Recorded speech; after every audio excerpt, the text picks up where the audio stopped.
Hare Krishna.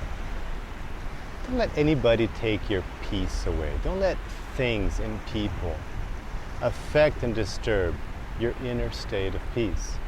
Incredible as it may seem, people and things actually should not affect your inner state of mind. And you have the ability, you have the potential at the very least, to develop the power, the mindset, to not be disturbed by events and people in your life. And you can preserve your peace at all times. Because peace is your essential quality of life you must have. As Krishna says in the Bhagavad Gita, how can you have happiness, how can you have joy without peace? There's no hope for it. But how do we lose our peace? We lose our peace because we let people affect us. We let things affect us. And why does that happen?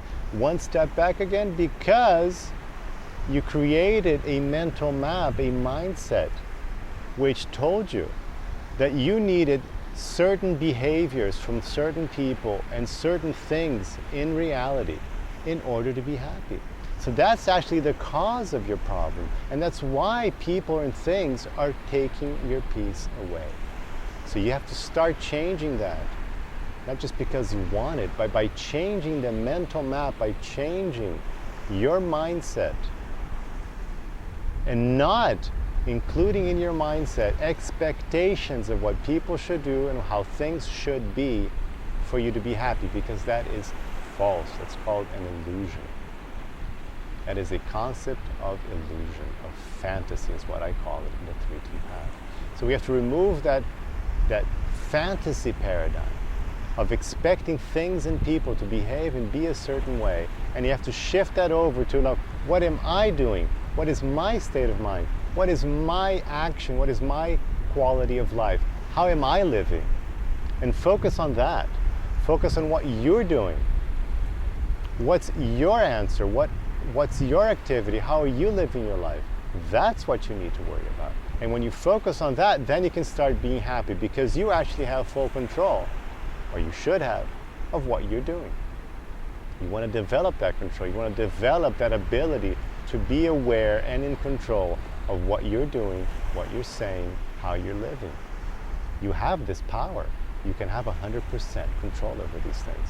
So when you start having this ability, and you start doing the right thing and acting well and living your essence, being true to yourself, especially feeling connection and work in your spiritual side, work in your connection, being true to yourself, trying to awaken your love, trying to be a more loving person, then you will naturally be in peace and in joy, despite what may be happening around you, despite what people might be doing to you. As you advance, more and more these things will affect you less.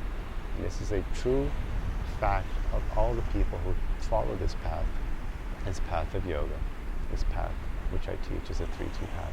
You'll be less, more and more, you'll be less affected by what's going on around you and what people are doing, because you'll understand that to be the way things are, and you'll focus on your answer to those things, not those things themselves, but your answer to them. And then if your answer to them, if your reaction to them is a high level, high consciousness, loving reaction, then you'll feel good, you'll be at peace, and you'll be